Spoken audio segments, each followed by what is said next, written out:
Hello everyone, welcome to Science Academy YouTube channel. Firstly, I would like to give a little brief about myself before I start teaching this topic. So I am Sahil and I have done my undergraduate from Hansraj College till University, and currently I am doing my masters in botany from Banaras Hindu University. I did my undergraduate in life sciences, so that is why I am teaching these things related to CUTPG exam to you. In my CUTPG exam last year, I scored 203 marks in botany and 212 marks and 212 marks in life sciences. So, believe me, if you prepare for just month properly or even for 15 days, given the fact that you have studied these things well in your undergraduation, then you will do very good in this exam. Because अगर मैं अपनी बात करूँ तो मैंने इतना ज़्यादा कोई prepare नहीं किया था, especially for the life sciences part. I did prepare for botany because I was not good at that, but if I talk about life sciences, उसमें ऐसा है कि आप कर सकते हो if you have studied in your under graduation. But उसमें कुछ टॉपिक्स होते हैं जैसे बायोटेक्निक्स है, वो मोस्टली बच्चों ने अच्छे से नहीं पढ़े होते अपने बीएससी लेवल पे. So that is why I am here to help you. तो उसमें बायोटेक्निक्स में अलग अलग टेक्निक्स होते हैं और उसमें मेजरली जो बच्चे प्रॉब्लम फेस करता है वो करता है क्रोमेटोग्राफी में कि ये क्या है, कहाँ से पढ़े, क्या करे क्या नहीं करे. तो you can refer to this video, and जो मैं इस वीडियो में बताऊंगा that will be very important from your exam perspective, because यहाँ से क्वेश्चन आता है मोस्टली. ठीक है. तो सबसे पहली जो मैं टेक्निक की बात करूँगा that is your chromatography. And एक चीज़ इसमें आप को मैं बताऊंगा कि ये जो मैं जहाँ से बता रहा हूँ आपको इस बारे में, इस टॉपिक के बारे में, that is from your molecular biology and techniques book of pathfinder. And ये एक बहुत ज़्यादा एक्सपेंसिव कोई बुक नहीं है, तो अगर आप परचेज कर सकते हो तो आई विल हाईली सजेस्ट कि आप कर लेना, क्योंकि ये एक बहुत मतलब अच्छी बुक है. तो it will not only help you in CUTPG but another exams which like अगर आप फर्दर नेट वगैरह के लिए पढ़ते हो, मतलब अलग अलग एग्जाम्स के लिए, तो it is a very good book. ठीक है. So let's start. Chromatography. Chromatography है क्या? ठीक है. Chromatography is a physical method for the separation of compounds present in a sample. Basically इससे क्या करते हो आप? क्रोमेटोग्राफी से सेपरेट करते हो, ठीक है, चीज़ों को. ठीक है. For separation of compounds present in a sample. Tsvet Tsvet is a Russian botanist. He is referred to as father of chromatography. Botanist थे, इनको फादर ऑफ क्रोमेटोग्राफी क्यों बोला जाता है? Because he separated various plant pigments. इन्होंने सबसे पहले इस टेक्निक को यूज़ किया to separate plant pigments. Plant pigments कौन से होते हैं? Chlorophylls, xanthophylls etcetera. By passing the solution of these compound through a glass column packed with finally divided calcium carbonate. इन्होंने क्या किया? एक सॉल्यूशन था जिसके अंदर क्या थे आपके अलग अलग चीज़ें थी, जैसे कैल्शियम का क्लोरोफिल्स, एंथोफिल्स, अलग अलग पिगमेंट्स थे और इनको सेपरेट करना था. तो उन्होंने कॉलम के थ्रू पास किया. ठीक है. कॉलम के थ्रू पास किया जो कि कैल्शियम कार्बोनेट था जिसके ऊपर, ठीक है, CaCO3. और जब उन्होंने देखा तो उन्हें क्या मिला रिजल्ट? कलर बैंड्स मिले कॉलम के ऊपर, जो जिसकी वजह से इस टेक्निक का नाम रखा गया chromatography, where chroma means colour and graphein means writing. ठीक है. अब भी आपको ना शुरू में लगेगा कि ये सेपरेट कैसे हो गया, क्या हो गया, तो believe me this is a very easy topic. ठीक है. तो अभी आपको धीरे धीरे समझ आएगा. इसके अंदर दो फेजेस होते हैं, one is stationary and one is mobile phase. अब मोबाइल और स्टेशनरी फेज क्या है, नाम से आपको क्या समझ आ रहा है? तो I will use whiteboard for some of the portion and for some of the portion I will use this PDF. Okay. अगर suppose this is your mobile phase, तो नाम से आपको क्या पता चलता है? That it is moving, that it is freely moving. ठीक है. तो मतलब वो ईजिली मूव कर रहा है. लेकिन जो आपका स्टेशनरी फेज है वो क्या है? रिटार्ड करता है. तो आपके जो सैंपल के कंपोनेंट्स हैं उसमें जो स्टेशनरी फेज है, ठीक है, stationary phase, it is retard. ये रिटार्ड करता है. रिटार्ड का मतलब है स्टॉप करता है. ST से याद रखना, स्टॉप करता है मोशन को. और मोबाइल नाम से पता चलता है मूव करवाएगा. ठीक है. It will help in movement. ठीक है. तो सपोज आपके पास कोई चीज़ है, सपोज कोई चीज़ क्या है आपके पास? NaCl है. ठीक है. लेट्स जस्ट से दैट आपका जो NaCl में से Na है वो ज़्यादा उसकी एफिनिटी है स्टेशनरी फेज के लिए. ठीक है। इस स्टेशनरी के लिए Na की ज़्यादा एफिनिटी है और Cl की हाँ मोबाइल फेस के लिए। अगर Na की जो एफिनिटी है, एफिनिटी मतलब अट्रैक्शन, Na का झुकाव बोल सकते हो हिंदी में, ठीक है, स्टेशनरी की तरफ ज़्यादा है तो वो उससे ज़्यादा अटैच्ड होगा, तो स्टेशनरी रोकेगा उसकी मूवमेंट को। जिसकी का भी स्टेशनरी से ज़्यादा अटैचमेंट होगा उसको स्टेशनरी पकड़ लेगा। लेकिन जो Cl मोबाइल के साथ है वो जल्दी मूव करेगा। तो अगर आप सेपरेट कर रहे हो तो कौन सा टेक्निकली जल्दी बाहर आना चाहिए? सेपरेशन में आपका क्या पहले बाहर आना चाहिए? Cl, right. क्यों? क्योंकि वो मोबाइल फेस के साथ है। मोबाइल फेस के साथ है तो Cl पहले बाहर आया। और स्टेशनरी फेस के साथ आपका क्या है? Na, तो वो रुकेगा पहले, फिर उसको अलग से बाहर निकालेंगे। तो इस तरह से आपका Na और Cl क्या हो गया? सेपरेट हो गया। This is just an example. ये किस तरह से काम करता है कैसे नहीं वो आप अलग अलग टेक्निक्स में देखेंगे, ठीक है। इसके बाद मोबाइल फेस मैंने आपको बता दिया। डिफरेंट डिफरेंट टाइप्स के टेक्निक्स होती हैं, इसके अंदर कौन सी होती है कैसे होती है वो मैं आपको बताऊंगा, तो डोंट वरी अबाउट दैट कि क्या लिखा है क्या लिखा है क्या नहीं लिखा। सो जस्ट यहाँ पे आप देखो, thus a substance with relative highly higher affinity for stationary phase move slowly through the chromatographic system. वो स्लो मूव करेगी, ठीक है, जिस with than does a substance with lower affinity. Thus this difference in mobility ultimately leads to the physical separation of components present in sample। समझ गया होगा I hope. आपको difference होगा मोबिलिटी में, जो ज़्यादा मूव करेगा वो पहले बाहर निकलेगा, जो कम मूव करेगा वो आपका बाद में निकलेगा। अब हर केस में आप ऐसा सोचोगे सपोज कि एक ही तरीके से काम करेगा तो नो, लेकिन मोस्टली ऐसा ही होता है। लेकिन बस उसमें अलग अलग वेरिएशन आ जाती है कि आपका मोबाइल फेस कभी पोलर हो सकता है कभी नॉन पोलर हो सकता है, तो दैट विल सी। ओके, अब यहाँ पे जो मैंने आपको अभी चीज़ बताई वही एग्जैक्ट चीज़ है। सबसे पहले एनालाइट की बात करें तो analyte is a chemical entity that is being analysed.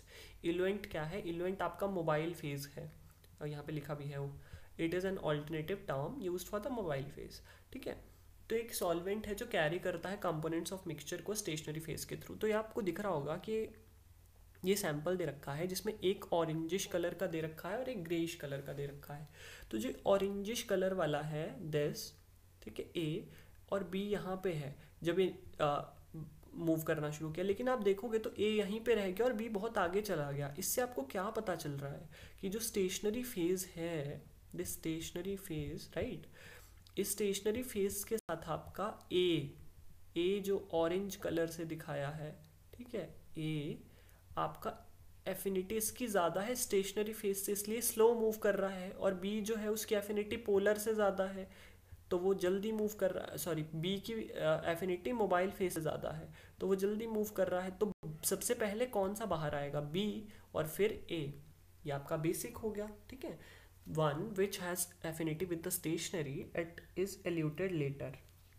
तो ए की एफिनिटी ज़्यादा है स्टेशनरी के लिए तो बेचारा बाहर लेट आएगा, ठीक है। एंड उसके बाद इलुएट की बात करें तो इलुएट जो है वो मोबाइल फेस है जो एग्जिट करता है कॉलम से, that is termed as your eluate. ये जो आपके मोबाइल फेजेस हैं, मोबाइल फेज आपके ए और बी ही हैं, स्टेशनरी फेज बस वो है जो एफिनिटी करता है। अब ये मत बोल देना कि ए और बी में से ए स्टेशनरी फेज के साथ ज़्यादा एफिनिटी करता है तो वो स्टेशनरी फेज है। No, that is mobile phase, क्योंकि मूव कर रहा है, बस वो स्लो मूव कर रहा है क्योंकि उसकी एफिनिटी स्टेशनरी के साथ ज़्यादा है।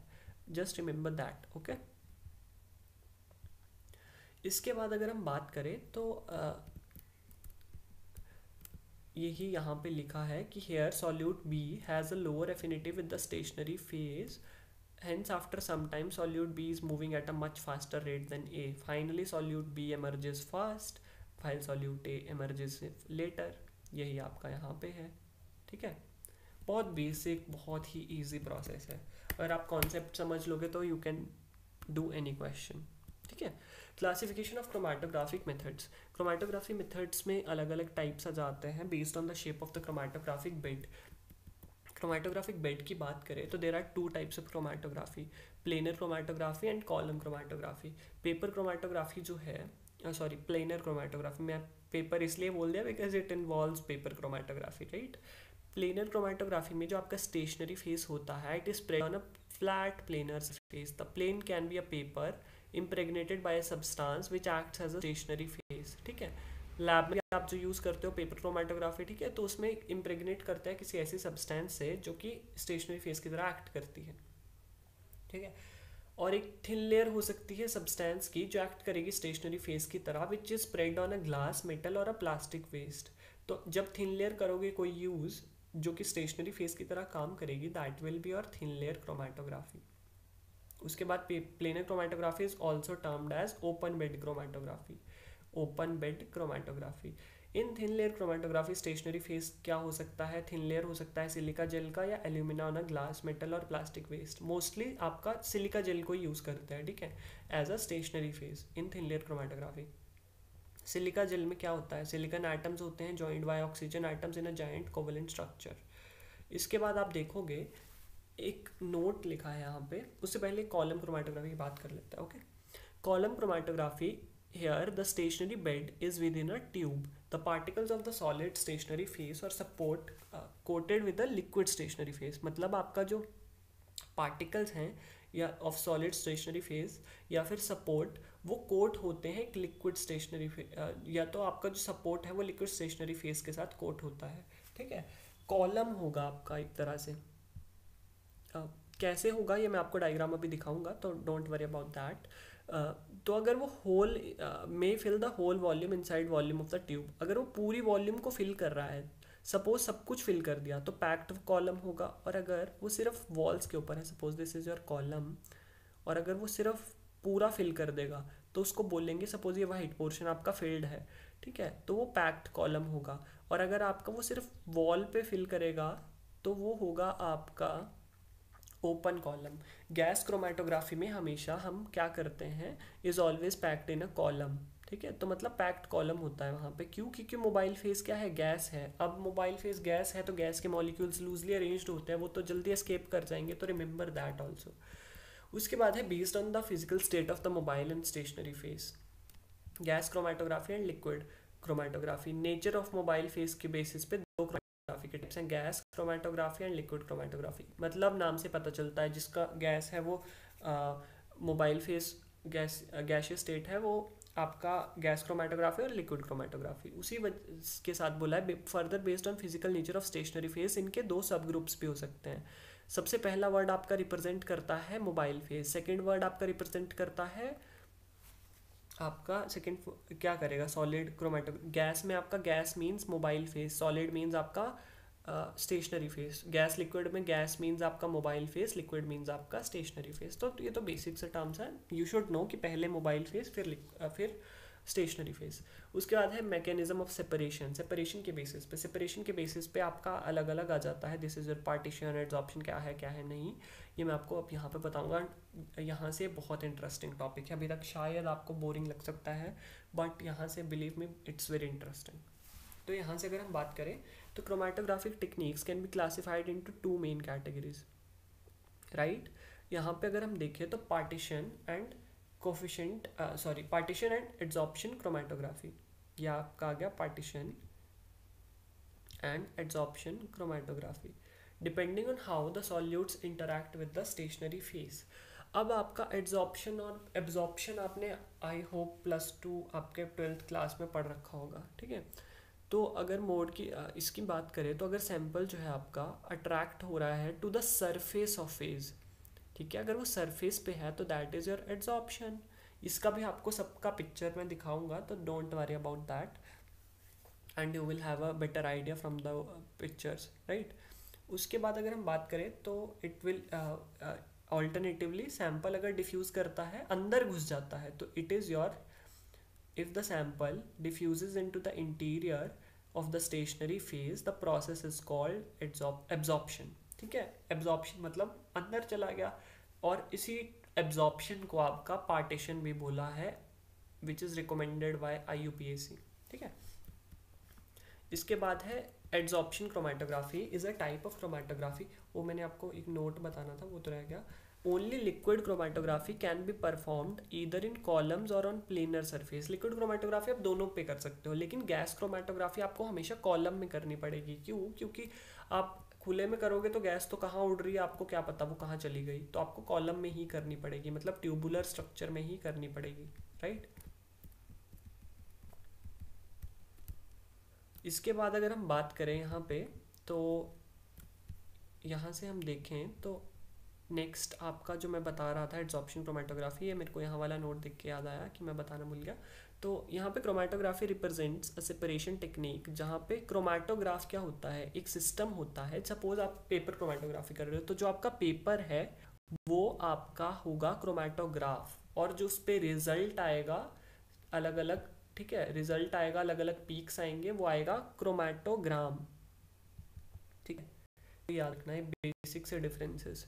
ठीक है, बेसिकली जो आप सपोज एक ग्राफ है और पहले जिसके ऊपर आप कोई चीज़ करते हो और जब वो काम कर दिया, रिजल्ट बना लिया, तो that is your chromatogram.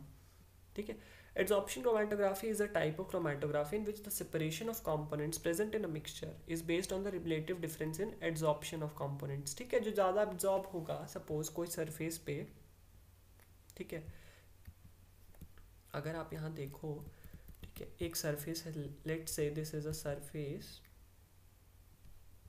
This is a molecule of something, A molecule of in a sample.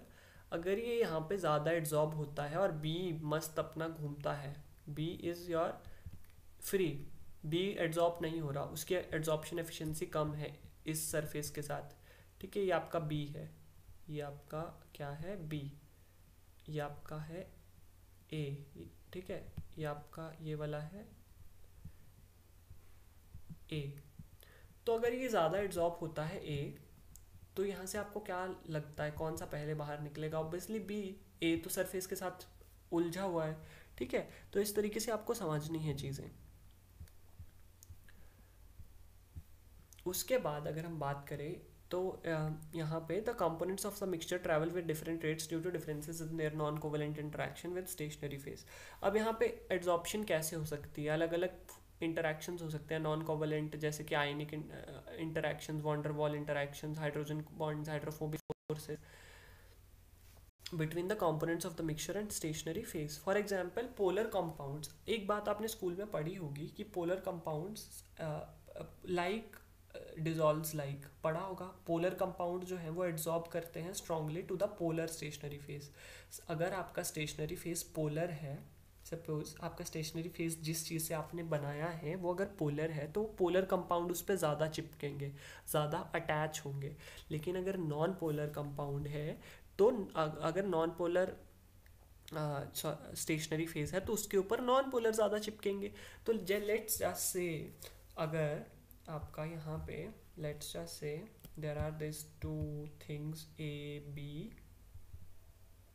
ठीक है, ए इज़ पोलर, ठीक है, दिस इज़ पोलर, एंड अगर आप एक स्टेशनरी फेज यूज़ कर रहे हो which is polar, this is your non polar. ठीक है, तो आपको क्या लगता है क्या एड्जॉर्ब होगा? पी एब्जॉर्ब होगा, मतलब ए एड्जॉर्ब होगा, क्योंकि ये पोलर है, ये एड्जॉर्ब हो गया, तो बी तो फ्री बच गया ना, तो बी आपका जल्दी मूव करेगा, तो बी पहले इल्यूट होगा। तो आपसे ऐसे ही सवाल पूछे जाते हैं कि इनमें से कौन सा पहले इल्यूट होगा।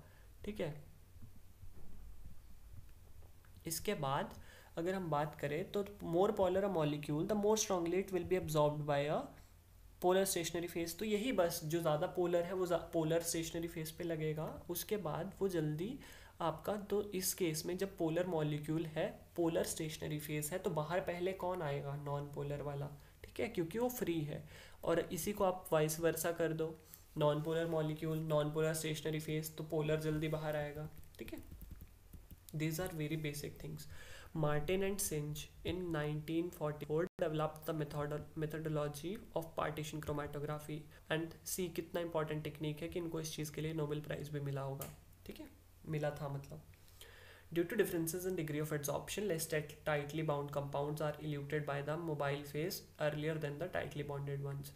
तो during separation of components of mixture, जब हम polar stationary phase यूज़ करते हैं तो polar components पहले बाहर आते हैं, सॉरी, पोलर स्टेशनरी फेस करते हैं तो पोलर वाला उसके साथ चिपकेगा, तो पोलर वाले लेट बाहर आएंगे और स्टेशनरी वाले पहले, और नॉन पोलर कंपोनेंट्स जो हैं वो आपके पहले बाहर आएंगे वही।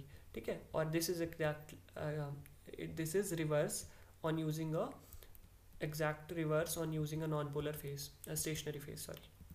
Adsorption chromatography consists of a solid stationary phase which is adsorbent, right? The mobile phase is either a liquid which is, अगर अगर आपका मोबाइल फेज लिक्विड है तो it is called a liquid solid chromatography. वही मैंने आपको बताया था कि, और फर्स्ट नाम जो है वो मोबाइल फेज करता है, second phase represent your stationary phase, second word.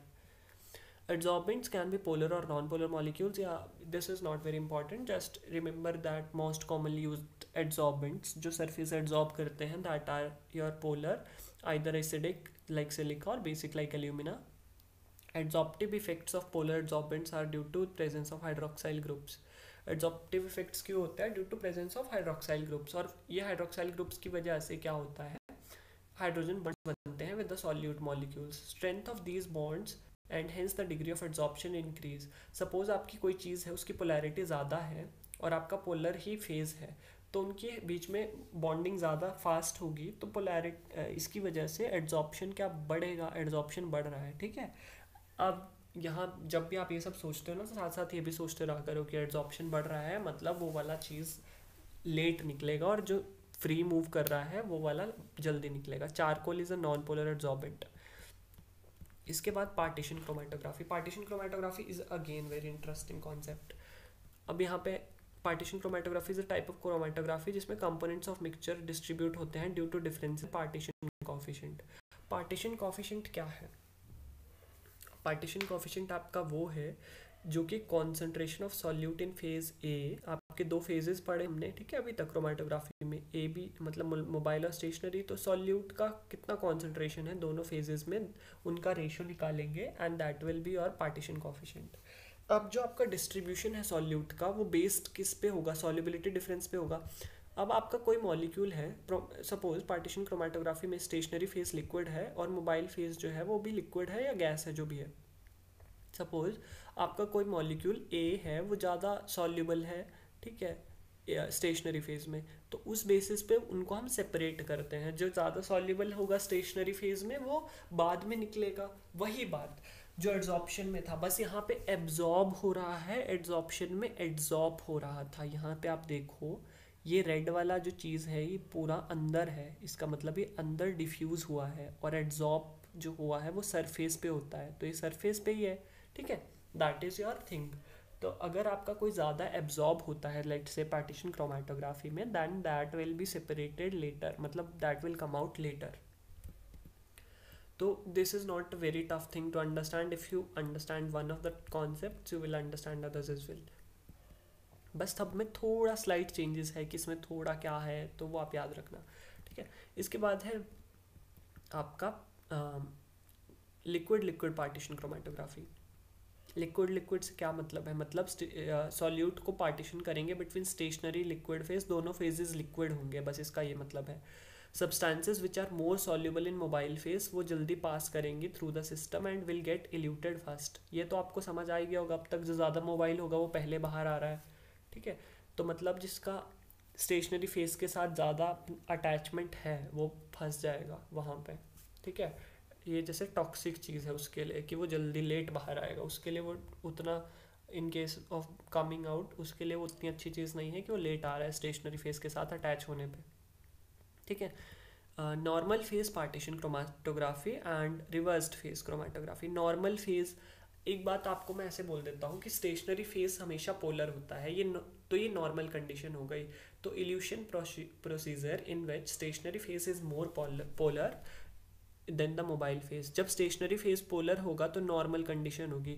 अब अगर मैं बोल रहा हूँ स्टेशनरी फेज ज़्यादा पोलर होगा, तो मतलब क्या है? इल्यूशन के टाइम पे जो आपका सॉरी, अगर स्टेशनरी फेज पोलर है तो पोलर वाला कब निकलेगा? लेट निकलेगा। और लीस्ट पोलर कब निकलेगा? सबसे पहले निकलेगा। ठीक है, स्टेशनरी फेज पोलर है तो अपोजिट होगा ना, स्टेशनरी फेज का जो अपोजिट होगा मतलब जो कम पोलर होगा वो पहले बाहर आएगा। रिवर्स फेज में क्या हो जाएगा? आपका स्टेशनरी फेज से ज़्यादा पोलर कौन होगा? मोबाइल फेज होगा। बस वही, तो अगर मोबाइल फेज ज़्यादा पोलर है तो मतलब ज़्यादा पोलर सॉल्यूट पहले बाहर आएंगे, क्योंकि स्टेशनरी फेज के साथ इस केस में नॉन पोलर है, स्टेशनरी फेज नॉन पोलर है तो उसके साथ नॉन पोलर मॉलिक्यूल्स होंगे, तो पोलर पहले बाहर आ जाएंगे। After that we have paper chromatography. Paper chromatography is a type of partition chromatography. Again, paper chromatography में होता क्या है मैं आपको यहाँ पे दिखाता हूँ डायग्राम। ठीक है, ये आपका एक आप पेपर है ये मान लो, ठीक है।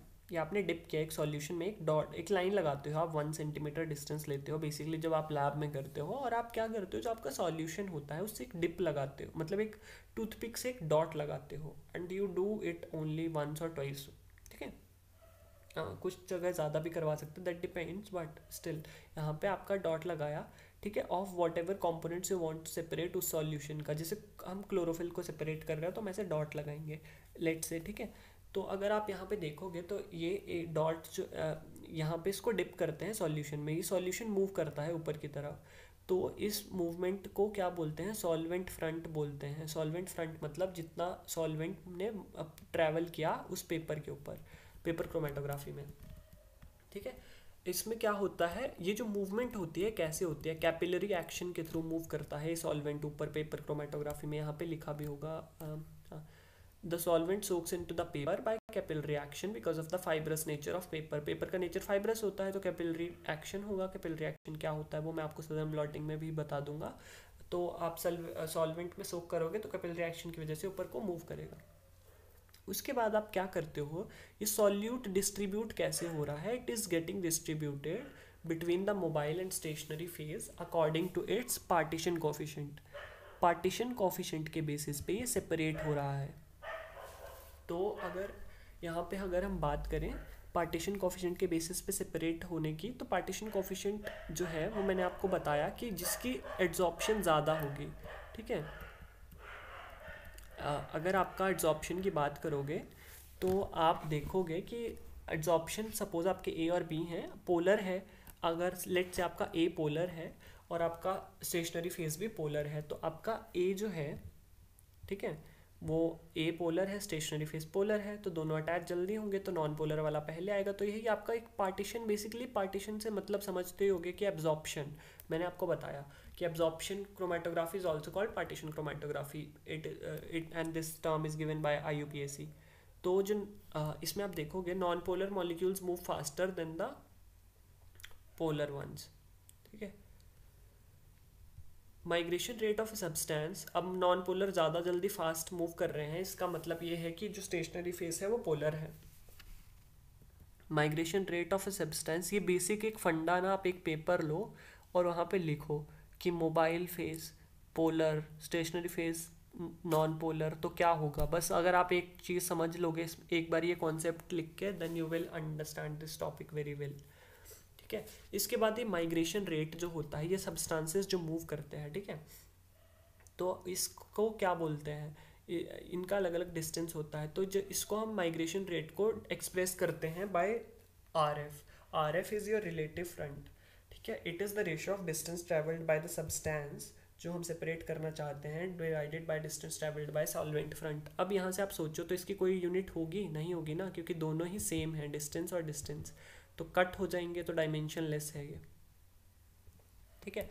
अब जब आप ये देखो, ये ए ने इतना मूव किया तो ये पी है डिस्टेंस, और सॉल्वेंट ने इतना किया, तो इसका अगर RF निकालना होगा तो कैसे निकालोगे, इसका डिस्टेंस है पी, तो पी बाय ए के लिए पी बाय आर, और बी के लिए बी तक का डिस्टेंस है क्यू, और सॉल्वेंट का डिस्टेंस है आर, तो Q by are.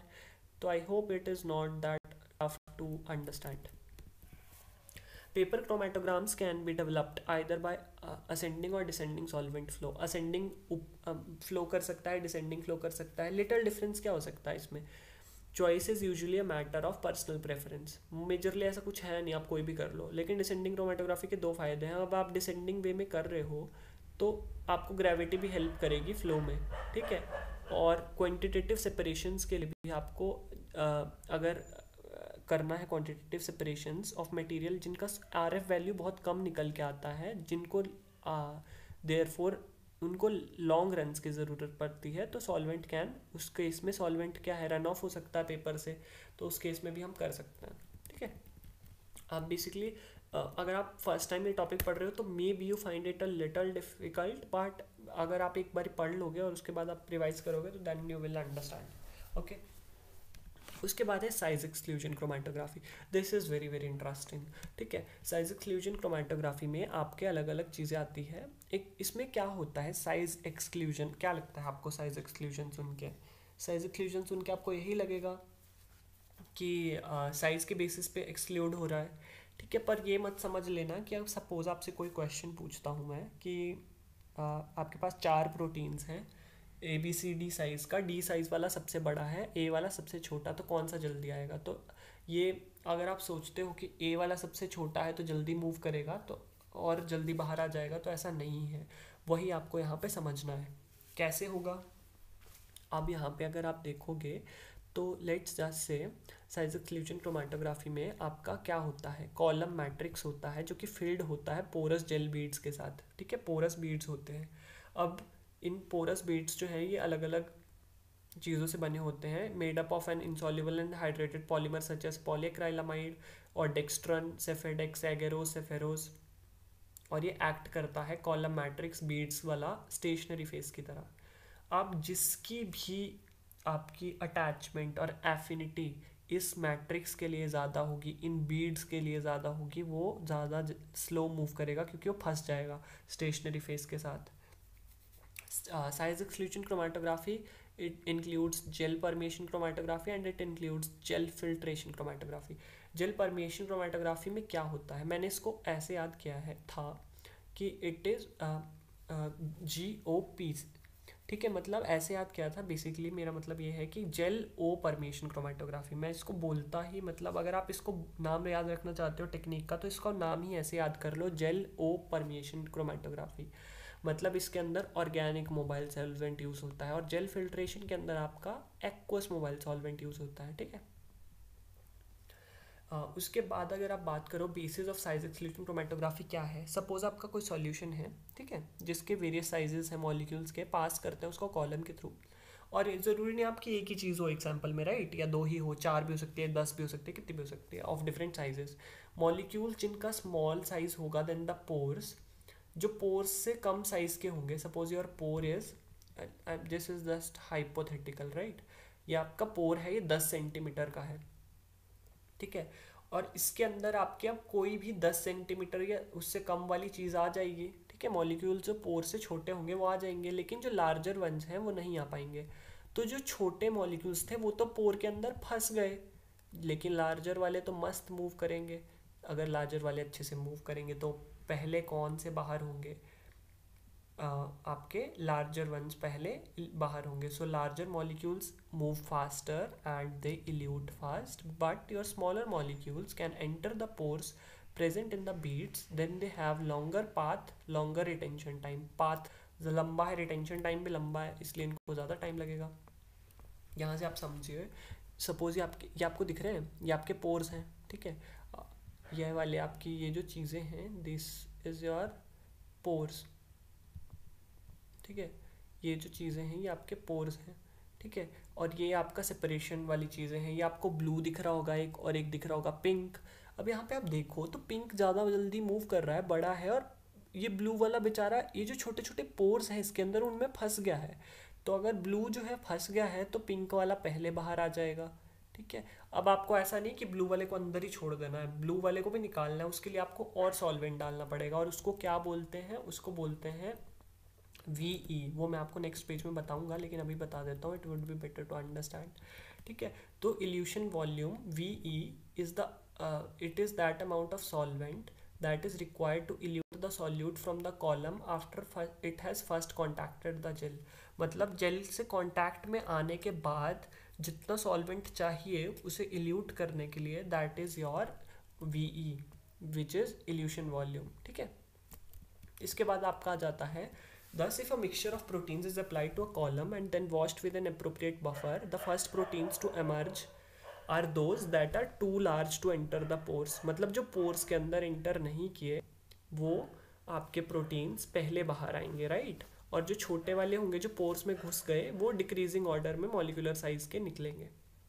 The molecular mass of the smallest molecule which is unable to penetrate the pores of a given gel. अगर आपका एक जेल है उसके अंदर जो स्मॉलेस्ट मॉलिक्यूल है जो पेनिट्रेट नहीं कर पा रहा है उसको हम बोलते हैं जेल का एक्सक्लूजन लिमिट, ठीक है। सपोज आपका 10 सेंटीमीटर का है पोर, तो इसमें अगर 10.1 वाला इंटर नहीं करेगा वो इसकी क्या हो गई, एक्सक्लूजन लिमिट हो गई। This is just an example, limit तो बहुत ज़्यादा भी होती है, कम भी होती है, डिपेंड्स, मतलब ये साइज़ के बेसिस पे भी होता है। I am just giving you length वाला मेजरमेंट, जैसे 30,000 डेल्टन, ये अलग अलग एक्सक्लूजन लिमिट होती है, तो ये आपको याद रखने की ज़रूरत, आई वुड सजेस्ट इस पर टाइम वेस्ट मत करना कि याद कर रहे हो किसी की एक्सक्लूजन लिमिट्स और या फिर रेंजेस। उसके बाद एक गिवन सैम्पल के लिए डिस्ट्रीब्यूशन कोफिशिएंट डिपेंड करता है साइज़ पे। अगर मॉलिक्यूल जो है कम्प्लीटली एक्सक्लूडेड है, डिस्ट्रीब्यूशन उसका क्या होगा, KD 0 होगा। ठीक है, मतलब कम्प्लीटली एक्सक्लूडेड है, पोर के अंदर नहीं है, तो वो डिस्ट्रीब्यूशन नहीं हुआ, बाहर निकल जाएगा। और अगर एंटर कर गया है तो उसका एक्सेसिबिलिटी है इनर सॉल्वेंट में उसकी, तो KD is equal to 1। Other intermediate sizes के लिए क्या है उसका वैल्यू, 0 to 1। इसके बाद मैं बात करूंगा साइज एक्सक्लूजन क्रोमेटोग्राफी की। In order to obtain size information about a solute from a size exclusion chromatography, इसमें हम क्या बात करेंगे, एक्सपेरिमेंट। इसमें 3 तरह के वॉल्यूम्स होते हैं, ठीक है।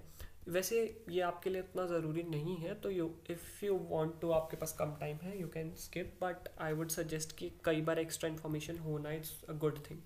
Volume external to packing material, it is the void volume. Packing material के अलावा जो वॉल्यूम बचता है, that is the void volume. Volume contained within the porous beads, it is internal volume, and volume occupied by packing material is bed volume. इसके अलावा मैंने आपको VE के बारे में बता दिया, इसका फॉर्मूला टोटल वॉल्यूम का होता है, ये सारे वॉल्यूम्स का सम, ठीक है। और इसके बाद आपका VE का फॉर्मूला होता है V0, वॉइड वॉल्यूम, और सिग्मा VI। अब सिग्मा क्या है, sigma is the partition coefficient. Partition coefficient मैंने आपको बताया कि पार्टीशन क्या होता है, एब्जॉर्प्शन। एब्जॉर्प्शन किसका किस में ज़्यादा है, किसकी एफिनिटी ज़्यादा है, कि एक में ज़्यादा कोफिशिएंट हो सकता है, एक में कम। It describes, sigma describes how much of the internal volume is available for the solute. Solute के लिए कितना इंटरनल वॉल्यूम अवेलेबल है, that can be described by your partition coefficient, ठीक है।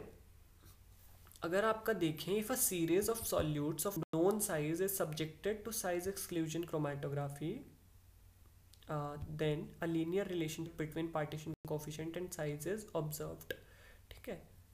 लीनियर रिलेशनशिप आएगा, मतलब ऐसा, ठीक है। ग्राफ के ऊपर आप देखोगे तो it would B like this,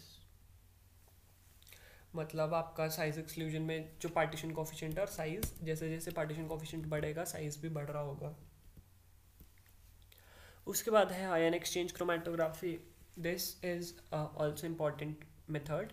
ion exchange chromatography applicable है for separation of charged molecules, okay. It is applicable for your charged molecules. इसमें हम क्या करते हैं, आयनिक सॉल्यूट्स क्या करते हैं, रिवर्सिबल इलेक्ट्रोस्टैटिक इंटरेक्शन शो करते हैं with a charge stationary phase. आपका स्टेशनरी फेस का होता है, चार्ज्ड होता है, और उसके साथ ही इलेक्ट्रोस्टैटिक इंटरेक्शन शो करते हैं, but they are reversible, they are not permanent. क्योंकि अब ऐसा है, परमानेंट ही अटैच हो गया तो वो बाहर कब निकलेगा, ठीक है। अब ऐसा नहीं है ना, आपको NaCl डाला और आपको एक निकल गया मोबाइल फेस के साथ और दूसरा आप अंदर ही छोड़ दोगे, निकालना तो वो है, तो रिवर्सिबल इंटरेक्शन होनी चाहिए। अब अगर परमानेंट हो गई तो आप एक ही निकाल पाओगे, ठीक है। तो the interaction with the stationary phase are reversible. Stationary solid phase commonly consists of an insoluble matrix with covalently attached anions और cations, ठीक है। उसके ऊपर आपके स्टेशनरी फेस के ऊपर भी कोई एनायंस या कैटाइंस होंगे। अब यहाँ से ना बहुत एक अच्छी चीज़ आपको समझनी है कि बहुत इजी टॉपिक या मेथड क्यों है। अगर मैं आपको बोलूँ कि एक सॉल्यूशन है, let's I will use the white board for this, वैसे डायग्राम वहाँ भी दे रखा होगा इससे भी better, but this is just for the understanding. Suppose आपका कुछ सॉल्यूशन है, ये A B, जिसके अंदर A जो है कैटाइन है, मतलब A के ऊपर पॉजिटिव चार्ज है, B के ऊपर नेगेटिव चार्ज है।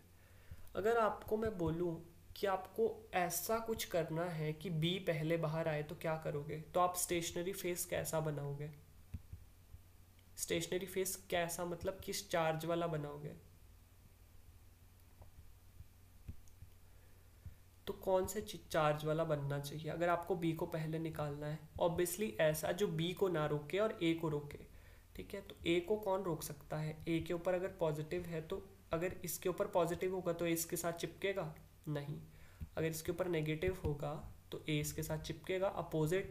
अपोजिट चार्ज पोलर के अंदर क्या था, लाइक था, लाइक डिजॉल्व लाइक, लेकिन यहाँ पे अपोजिट चार्जेस होने चाहिए। तो अगर ए पॉजिटिव है तो वो नेगेटिवली चार्ज स्टेशनरी फेस के साथ इंटरैक्ट करेगा, ये इसके साथ बाउंड हो जाएगा और आपका बी पहले बाहर आएगा।